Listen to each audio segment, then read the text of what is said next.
Mark Wells, and this is the Wells Report for My People. Today I wanted to honor the work of a great scholar, activist, and author, Manning Marable, who died on April 1st in Manhattan at the age of 60.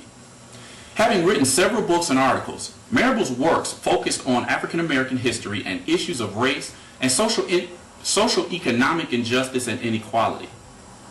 Amongst Marable's many works include 1983's How Capitalism Underdeveloped Black America, 1984's Race, Reform, and Rebellion, and 1997's Black Liberation in Conservative America. Ironically, the magnus opus of Marable's career, a 600-page book about legendary human rights icon Malcolm X, was to be released only 3 days after his death. Although I have yet to read this book, it has already generated controversy as the daughters of Malcolm X have gone public with their objection to some of the book's more controversial elements. Marable earned his doctorate from the University of Maryland in 1976 and was the director of ethnic studies programs at several colleges, including Fisk University's Race Relations Institute and Colgate University's Africana and Latin American Studies program.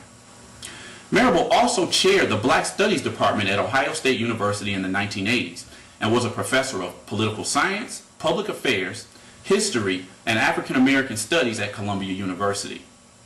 He was the founding director of the Institute for Research in African American Studies, served as the chair of the Movement for a Democratic Society, and also on the board of directors for the Hip Hop Summit Action Network. But beyond all of these accomplishments, in order to fully comprehend Marable's legacy, one must delve into his published works. It was Marable's 1983 release, How Capitalism Underdeveloped Black America, that explained to a young Mark Wells how the structural inequalities inherent in the American system contributed to the decay, poverty, and underdevelopment in so many black communities throughout the United States. As a child and adolescent, I sensed that there was something different, almost as if I was entering another world every time I crossed the 8-mile border into Oakland County, or the other side of Alta Road into the Grosse Pointes, or west into Dearborn. I would also notice this difference in various cities that I visited throughout the U.S. as well. I knew there was a difference, but I couldn't quite explain why this difference existed. Marable's books would help me to understand the development of this difference and inequality from a historical, economic, and political perspective, and I would highly recommend all of his works to anyone who has the same questions that I had several years ago. Even Marable's older books are still relevant today, and in his honor, I will use one of his works to illustrate this point. The ironic thing in my discussing Marable's works is that in early March of this year, I visited one of my favorite bookstores in Washington, D.C., Sankofa, which is located on Georgia Avenue near the campus of Howard University. Sankofa has a wide selection of African American oriented books, DVDs, and music, and on that particular Saturday, I came across Marable's book, Race, Reform, and Rebellion, The Second Reconstruction in Black America, 1945 to 1982. I already had 3 of Marable's books in my collection, and over the years, every time I saw this particular book, I said I would get it, but just never got around to it. Well, on that Saturday, I bought this book, and upon my return to Detroit, I began to read it, and like other Marable books, I read this book with every free moment that I had. As fate would have it, I completed this book nearly 2 weeks before the passing of its author.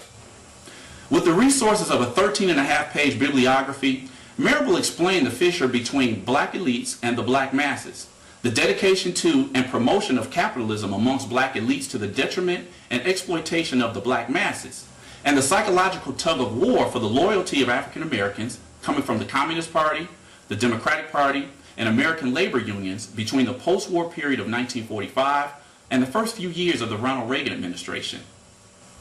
In this 37-year period, African Americans continuously found themselves stuck between forces that exploited their existence, support, and votes without any clear commitment to the overall improvement of their socio-economic situation. For instance, although African Americans continue to face racial discrimination, if not outright exclusion in the job market, black elites and leaders still gave their full support to the Red Scare era, in which any person or organization who were thought to have Marxist ideas were blacklisted from American society. Although many African American workers saw the Communist Party as an ally in the struggle for desegregation and racial equality, black elites and preachers pledged their allegiance to the American government in an all-out witch hunt to expunge American society of any communist elements.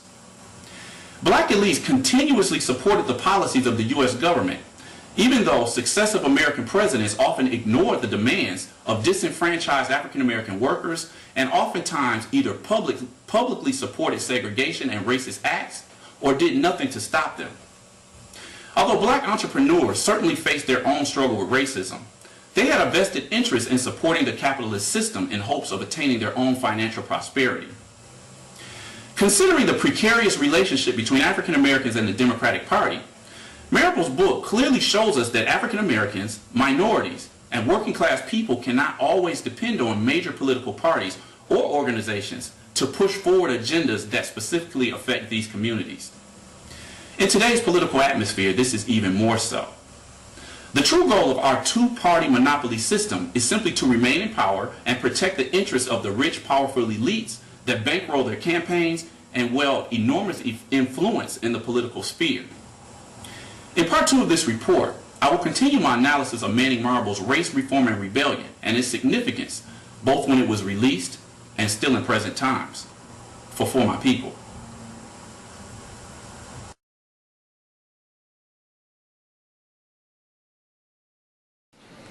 With high taxation, you can still have home repairs done. Give us a call at the All Home Improvement Company at 313-739-7771. That number again is 313-739-7771. Little Rock Baptist Church is the going church for the coming Christ. You want to find out more about services which are held every Sunday at 11 a.m.? Call 313-872-2900.